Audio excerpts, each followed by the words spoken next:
tous, c'est Virginie, j'espère que vous allez bien. Aujourd'hui, je vais parler d'une expérience que j'ai vécue il y a quelques jours de ça, vous faire un petit retour et éventuellement essayer de vous conseiller au mieux. En fait, on a trouvé un écureuil roux dans notre jardin il y a quelques jours de ça et il semblait vif au départ. Et après, on s'est rendu compte qu'en fait, il essayait de... Enfin, je pense que c'est dû à ça puisque il était rempli de mouches en fait, et il avait des blessures. Non, j'ai seulement vu les blessures après. Donc dès le moment où j'ai vu les blessures, je l'ai récupéré. Et bon, malheureusement, il a vécu, je pense, 1 heure et demie. Il n'a pas vécu longtemps.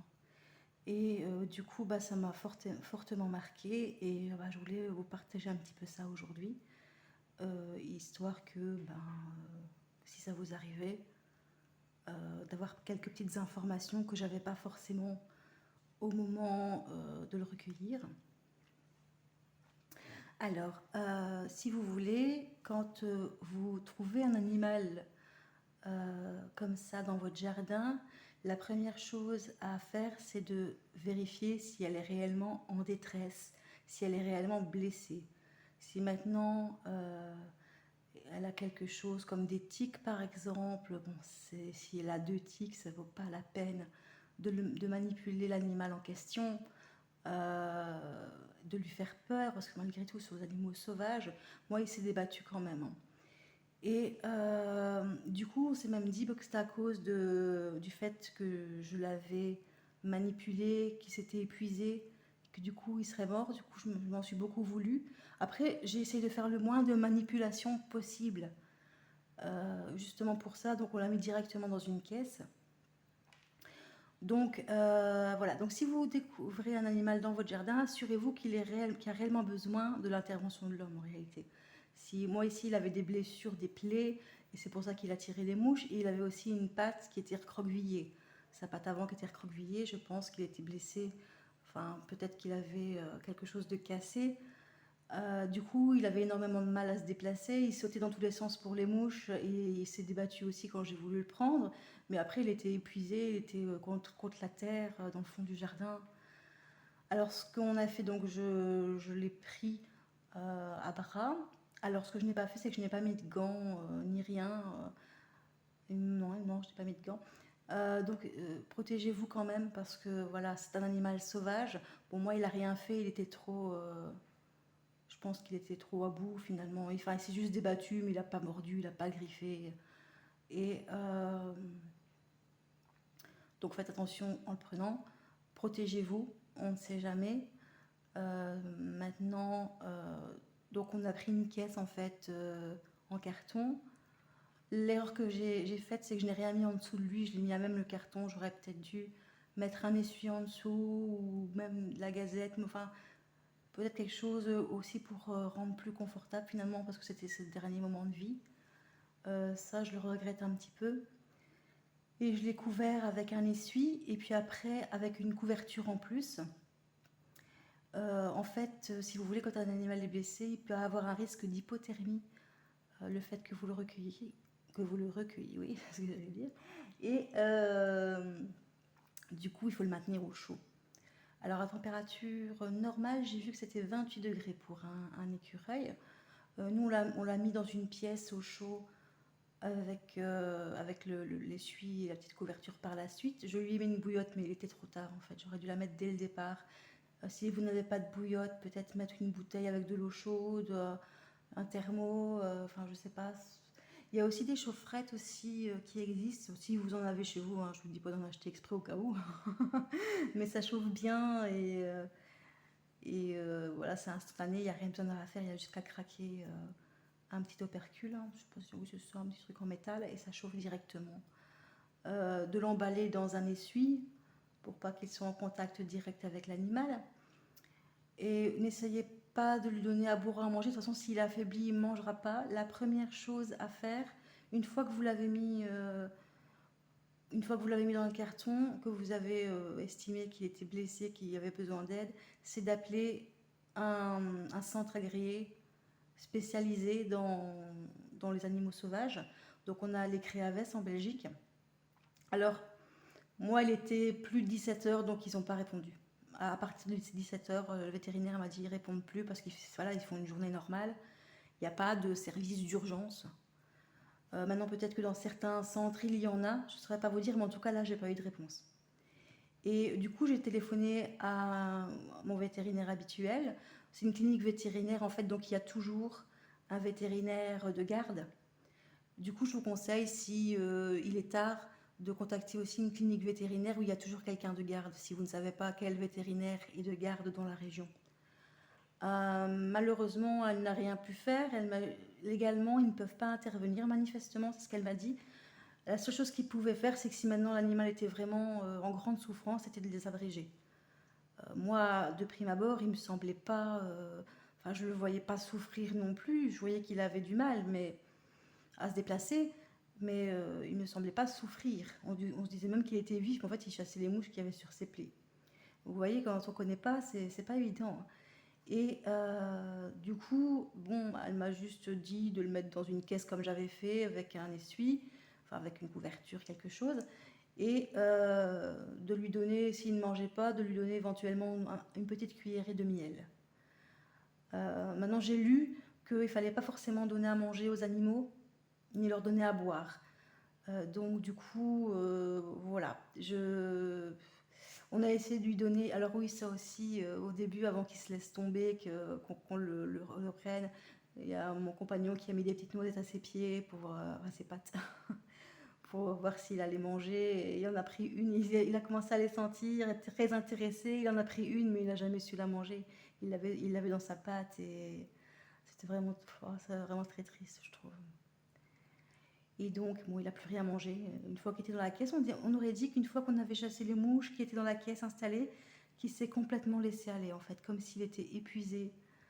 Et du coup, c'est ça que je me dis, bon, peut-être que la manipulation l'a fatigué, quoi qu'il ne s'est débattu qu'une fois. Hein. Il se débattait bien plus que ça avant. Donc je pense qu'il était déjà épuisé quand même, malgré tout, avant, même si on ne le voyait pas. Il s'est complètement laissé aller. Je l'ai mis dans une pièce, la pièce la plus chaude de la maison à ce moment-là, ou au calme. Éviter évidemment de le laisser en présence d'animaux. Hein. Bon, ça reste quand même une proie, un écureuil. Nous, on a un chien, donc évidemment, j'ai barré l'accès à ma chienne. Et voilà, on a été promener le chien, et quand on est revenu, il était mort. Enfin, son corps était raide. J'ai quand même attendu, on a attendu quasiment une journée complète pour voir au cas où. J'ai mis une bouillotte, je l'ai mis trop tard. Je dis, on ne sait jamais, des fois qu'il se réveillerait, peut-être que c'est juste un coup de froid. Et au final, non, il ne s'est pas réveillé, donc on l'a enterré le lendemain soir. Donc la première chose à faire, donc je vous ai dit, c'est d'abord de voir s'il a des blessures. Je reprends un petit peu parce que du coup, je me perds un petit peu dans mon histoire. Première étape, de voir s'il a réellement besoin d'assistance humaine, s'il sait se déplacer, s'il n'a pas de pattes recroquevillées, d'ailes blessées, de traces de saignement. Ensuite, vous contactez le CREAVES ou un autre centre qui est spécialisé dans le soin des animaux sauvages, parce que légalement, vous ne pouvez pas détenir d'animaux sauvages chez vous. Vous avez juste autorisé à le conduire à un centre agréé. Vous ne pouvez pas détenir d'animaux sauvages. Donc si vous avez l'intention de le garder chez vous en tant qu'animal de compagnie, ben, déjà vous allez le priver de sa liberté. Il va essayer de se sauver. Et puis c'est illégal de toute façon. Puis c'est pas le but. Le but c'est qu'il retrouve sa liberté et qu'il commence à vivre sa vie. Il a une vie avant d'arriver chez vous. C'est triste, mais voilà. Donc contactez le centre spécialisé, il vous donnera des conseils. Si maintenant vous n'arrivez pas à les joindre, contactez toujours un vétérinaire de garde, ou enfin ça dépend à quel moment de la journée vous le trouvez en fait. Et de mettre dans un carton aéré, donc soit si maintenant il ne s'est vraiment pas bougé, vous pouvez laisser le carton ouvert. Moi je l'avais laissé ouvert.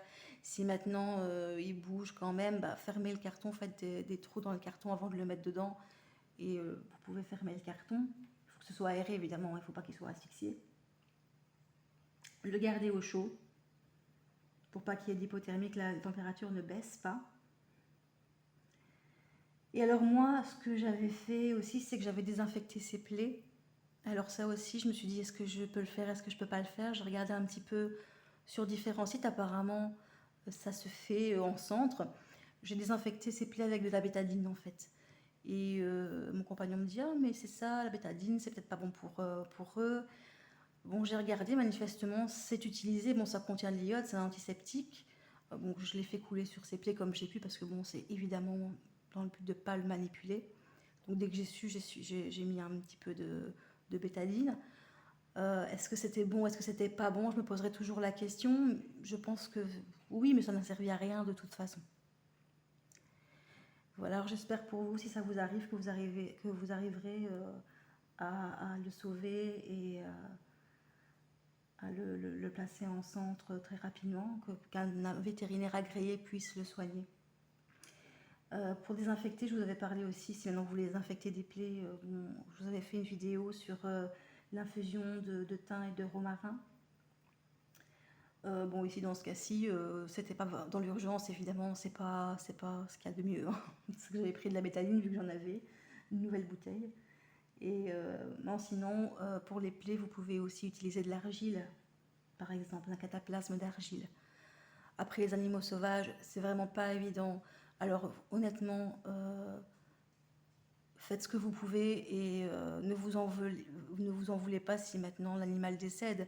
Il était peut-être déjà trop tard quand vous l'avez pris. Maintenant, c'est pas parce que vous le conduisez à un centre qu'il va forcément s'en sortir non plus. Il faut savoir que les animaux qui ne sont pas capables de retourner à une vie normale sans l'assistance d'humains sont euthanasiés. Pourquoi? Parce qu'ils ne peuvent pas les conserver en centre. Les animaux sauvages, ils ne peuvent pas les détenir en centre tout le temps. Voilà, ça doit être temporaire de temps d'un soin, mais si l'animal n'est pas capable, admettons voilà, un écureuil qui aurait eu sa patte qui était cassée, qui ne se remettait pas, qui est impossible de grimper aux arbres, d'aller chercher sa nourriture, bah, c'est le voué à une mort de toute façon. S'il ne sait pas se débrouiller tout seul dans la nature, il est voué à une mort certaine. Donc voilà, c'est tout ce que je pourrais vous dire là-dessus. Si vous avez vous-même déjà recueilli les animaux, que vous avez une expérience à partager, n'hésitez pas à laisser un commentaire. Si vous avez des coordonnées de centres d'animaux sauvages, vous pouvez me le laisser en commentaire aussi. Je le mettrai dans la barre d'infos de description. Le but étant que voilà, si vous êtes dans l'urgence de soigner un animal, que vous puissiez aller voir directement les liens. Et par exemple, pour le site du Créaves, j'ai vu qu'il y avait des nouveaux, enfin du moins un nouveau qui venait d'ouvrir il y a quelques mois de ça, qui n'était pas repris. Et celui que j'ai essayé de contacter, je n'ai pas su les contacter, et ça tombe, il était fermé. Donc voilà, si vous avez des liens de centre, n'hésitez pas à les partager, ça peut aider quelqu'un et ça peut aider à sauver un animal sauvage. Voilà, j'espère que cette vidéo vous aura aidé. Si vous avez des questions, n'hésitez pas. Si vous souhaitez être tenu informé des différentes vidéos que je mets en ligne, n'hésitez pas à vous abonner en activant la petite cloche, c'est gratuit. J'espère que cette vidéo vous aura aidé, même si elle vous aura plu aussi, même si elle était assez triste. Je vous avoue que ça m'a quand même fortement perturbée pendant 2-3 jours. Malgré tout, ça reste toujours... allez, c'est quand même très triste. Et puis, même si on se dit qu'on n'a pu rien faire, on aurait aimé pouvoir faire quelque chose et être capable de se dire on doit faire ça, ça, ça, ça et ça, et on peut le soigner comme ça, et en attendant de voir un vétérinaire. Et du coup, bon, voilà, ça m'a un petit peu... j'avais envie de partager ça avec vous. Et je me dis, si maintenant ça vous arrive et que vous n'arrivez pas à sauver l'animal, ne vous en voulez pas. C'est que ça devait arriver, c'est tout, c'est que ça devait être comme ça. Malgré tout, vous ne devez pas vous en vouloir, vous avez fait ce que vous avez pu sur le moment, avec les connaissances que vous aviez, avec voilà, puis c'est toujours dans l'urgence, c'est toujours un petit peu instinctif, comme ça on fait les choses, et puis on ne sait pas trop finalement si c'était bon ou pas. Ne vous en voulez pas en tout cas s'il y a un souci avec l'animal, vous faites ce que vous pouvez. Maintenant, si vous n'arrivez pas à joindre un centre avant le lendemain, bien à ce moment-là, il n'y a pas de miracle. S'ils ne savent pas le prendre en charge avant un moment, vous ne pouvez pas le soigner vous-même. Vous n'êtes pas vétérinaire et vous n'êtes pas équipé pour de toute façon. Voilà, voilà. Alors, je vous remercie énormément d'avoir regardé cette vidéo. Je vous fais plein de bisous. À bientôt.